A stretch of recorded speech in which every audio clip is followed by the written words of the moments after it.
Hi everyone. Hello. Welcome back to our channel. There's some people that haven't read this book and we needed to do just a quick video on Redeeming Love. Yes, Mom. Hold it up. Oh, and if Francine anybody wants Rivers. to know, this is our beautiful I was just mother. going to introduce her. This is our mother, Lynette. So nervous to do this video. She's like, I'm too shy. I'm shy. She's not shy at all. Don't like. It was so fun with you. Shy. And all those alarms that would go off in some of our videos was because of this one. She had a knee replacement surgery. That's hence why we had changed locations, and we are actually inside her bedroom. I've covered up all her like icing stuff, her bandages, so you guys could just see a blanket right here. Yeah. But we couldn't go upstairs. She couldn't hobble up the stairs, so we moved locations for her. But Sarah and I started this book a couple days. Well, it only took, I read this in about 2.5 days, I think. I couldn't put the book down. For her, I made her read it in 2. But you're laying around all day. Oh. But anyways, Sarah and I picked up the book, and we were a couple chapters in, and I said, I think Mom needs to read this book. And it's a Christian book. So amazing. And I just said, Sarah and I were like, we got to get her to do this book. She would love it. It's something she would like.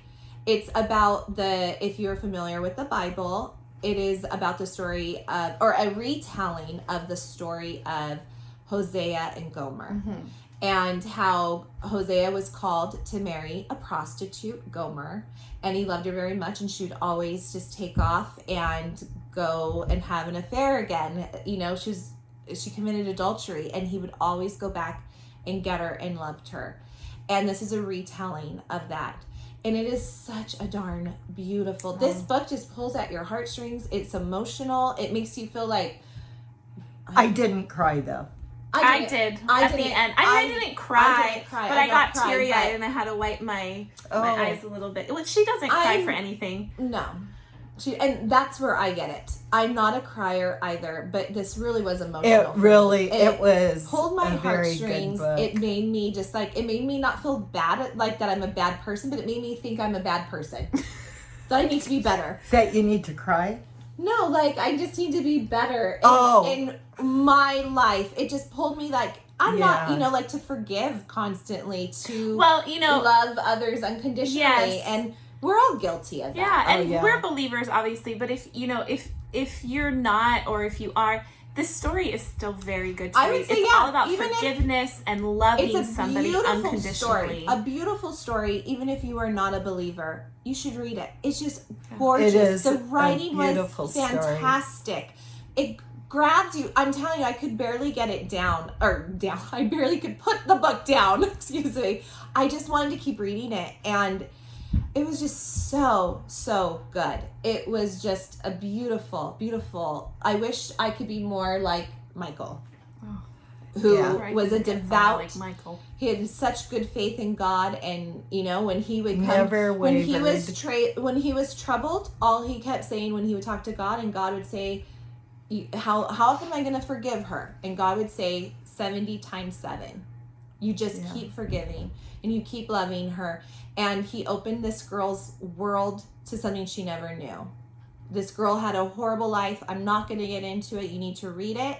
But he opened her to a whole new world of life and love and what it's happiness. like to be loved unconditionally. I loved the book so much. I am now giving it to a friend of mine who I think would love it, and to my sister for her birthday. Yes. Because it's just a beautiful story. Well, and we go to a women's Bible study on Tuesdays, and I told my mom, I said, and she's one of the ones that run it, not now with her leg. We've been MIA a couple weeks, but I did tell her that this, I think we should, because this comes with also a companion guide and a devotion. Well, it doesn't, you have to buy it separately, but you can get a devotional and a companion guide. And I really said that I think this needs to be like to dive deeper into our Bible study that we do, our women's Bible study. I think it's just so beautiful, and it's just such a great story. The best news is it's gonna be a movie. Yes. I had no idea, honestly. I didn't either. I had no idea. It was year. supposed to come out this spring 2021, but due to COVID, it is now pushed back just a little bit. I went on their website and it said they are trying to figure out when the release will be. It should be very soon, but it's already filmed. There's big people in it. There's new people in it for the main characters. Angel and Michael are two new younger actors that are not hugely known. But Mr. McSteamy from Grey's Anatomy is in it. Eric Dane. Yeah, Eric Dane. I can't remember which one is Eric Dane. Well, we could talk about that later. I only know the one. McDreamy. McDreamy. Okay. Yeah, no. Well, we'll talk about that later. I can show you. We are filming right now. Oh yeah. We don't have time. We don't have time for your. Oh, which one's that? Nina. I say her name. Dobrov. She was Never from heard of Vampire Diaries. And then there is also, I cannot say this name, but she's from XMen, the beautiful brunette Famke. What's her last name? Famke. I don't know. There's some big people in it. And I watched the trailer that they did have. It's not a full trailer, but it's like a little bit, and it looks gorgeous. It does look good. It looks like it's going to be amazing. Francine Rivers, who is the author, helped write the screenplay. Her and the DJ Caruso, who is the director, they wrote it together. She's the one that was like helping pick characters. So this is her baby, and she's making sure it's gonna come. It's gonna be beautiful. I say we're gonna have to have a girls' date to go see it. But you guys, my favorite book. I would say me too. Mine too. I have to gonna say I know Sarah and I have been saying lately this is our favorite book, and I'm gonna tell you this, but this is a different genre than what we like. This is a totally different book review than what we like to do. But we do like to add in other books sometimes in romance. We do like to read certain things. But this overall, just the story of love and forgiveness, and really how perseverance, we should have a better heart, and how God is always there, whether you believe or not. I don't care. Just read the book. It's so beautiful. You just read it. I am on a different book right now, and I can't get this one out of my head. I'm on Kingdom of the Wicked, and I'm reading it, but I keep thinking about this one. So yeah, that tells you. And I just was like, at first I was like, okay, it's one of my favorites, and then I was like, no, I think this is my favorite book I've ever read. It is just so touching. Well, and I was telling you guys, I finished it first, and I remember I kept telling them like, oh my gosh, it was so emotional. It just pulled my heartstrings. It's just like I couldn't get out of my mind either. There's so many twists and turns in the whole story that just it keeps you hooked. You guys, right from the beginning. Yes, and it took me a couple days to pick up another book. It just was stuck with me, and I just was so like in awe of it. But I'm going to tell you, there's a reason why this is the #1 Christian book sold. It's just amazing. It is. It actually made me want to pick up some more Francine Rivers books, because actually there's a review. So, when some people give reviews on here, and I really agreed with them. They said, someone wrote something on the lines of, this, for a Christian writer, this is what, it makes you, like, something like, this is what a Christian book should be.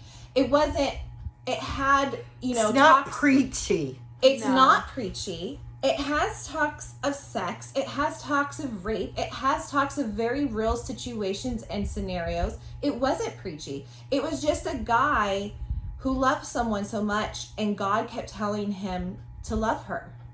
And a girl that is so hurt, who had a horrible life. Thick walls that people would just try to break, but she just... This is what it said. Writers like Rivers are why people buy Christian fiction. And it was just, yeah. And I'm not going to lie, this sounds awful, because I am a Christian. When I was like, oh, am I going to want to read it? Like, will I be bored? And I wasn't. No. I wasn't, because normally we like our Huff and Puffs, we like our murder mysteries, we like our fantasy, we like it, all the little risque stuff. They do. Sorry, God. They do. Oh, shush, you probably do too. Anyway, and this, so I was like, oh, is this going to be too much? But I've heard it's just beautiful. Just read it. I had a friend tell me, amazing. A couple, maybe last year, tell me that she read it, and she said, you got to pick it up.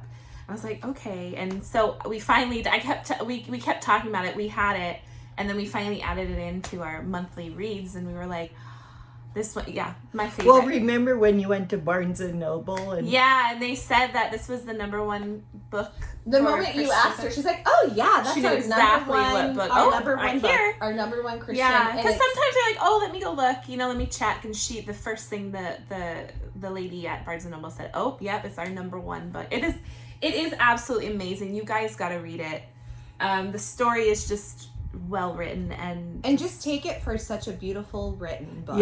Of love, perseverance, making peace within yourself, finding what you want and healing. It just a beautiful book. I'll definitely read it many I think I will too. And actually there's a little what do you call it, like study guide in the back, and I was like, oh, I should do it. Like it was just a wonderful, fantastic read. And you guys, I really highly recommend this book.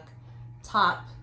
It almost makes you want to go to the Bible and read the story of Hosea in the Bible to see what Gomer and Hosea went through. He was a minor prophet. And you don't hear a lot about him and then this Gomer. And I think it makes you really want to delve into what that story was really about a little bit more, reading this story, the love the unconditional love. Yeah, I mean, I wouldn't mind going and reading it in the Bible. I just went on to Google and found a pastor that wrote about it.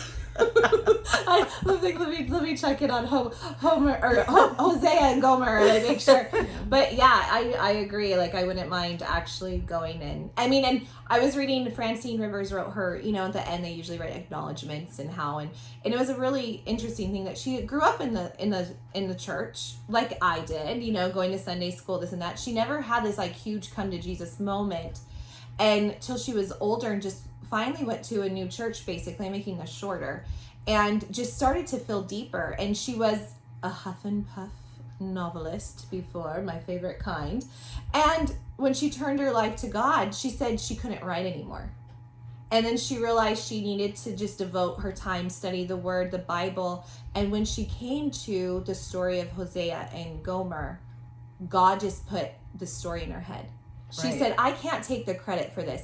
God gave me the plot, the theme, where it was going to take place, because the names. It takes place in the gold rush in California in 1850s. Like she said, He gave me that. And obviously, there's differences from Hosea and Gomer. It's not their story, but it is a retelling of their story, and based off of how Gomer kept leaving her husband Hosea, and he kept going and getting her back, which is very similar to this. And such a good book. Amazing, guys. Go pick it up. I'm telling you, just pick it up and read it. No matter what, it was just such a good book. It's just great writing that everyone should read it. I am giving it as gifts to people who've got birthdays and stuff now. I just want them to read it and it's about tough situations that people really go through, child trafficking, rape. It hits a lot of... The world's no different now than it was back then. Amazing. That's true. Anyways, guys, we thank you, Mom, for coming on and talking with us about how nervous she was. I was very nervous. I'm just so shy. I'm like... Sarah and I were like, what? She's shy. You know what? I'm not shy. Sarah, if anyone, out of the three of us, is the shyer one. And as she's gotten older, she has come out of her shell a lot. She has. I have always been probably more like this one. And the Jabbermouth. Yes. Diarrhea of the mouth, her and I. Okay. But I was a teacher for 40 years. You have to have diarrhea of the mouth. Well, listen, let's just take you being a teacher out of it. You were always a talker. Let's be real. We go to the store and she talks to the cashier for an hour. I'm going to tell you this. Even me, a talker, isn't as bad as her. I know when to be quiet. She'll just talk to anyone. And sometimes I'm like, oh, we got to go. We've been here for an hour. Yes. Standing in line. You got to meet the people in line. Yes. So, anyways, she was so shy for no reason, really. I was very nervous, so believe me. Anyways, we thank you for coming on. We hope you enjoyed the video. Pick up this book, people. I'm telling you. Do it. Pick Do it up. it. It's amazing. You will not regret Love it. Every second of it. Go on Amazon. They'll have it here in Get on 2 your days. Kindle, anything. Go to Barnes & Noble. They know Everyone exactly where it's at. needs to read it right away. It will touch your heart and your soul and make you feel just so good. It'll make you soar. It's so good. Mm-hmm. Yeah. And wish we all had a Michael. Oh. Yes. In our life. Or be more like Michael. Or be more like Michael is, right. Anyways, guys, we would love it if you would subscribe to our channel. We'll be back in our upstairs location behind our bookshelf next time. With their fantasy that I don't read. That's okay. She watches all our videos and I do supports us. watch their videos. She and knows all the support characters even though she's never read the book. Yeah. She knows exactly who's who. Anyways, we would love for you to subscribe and like our video, and we will see you next time. Bye.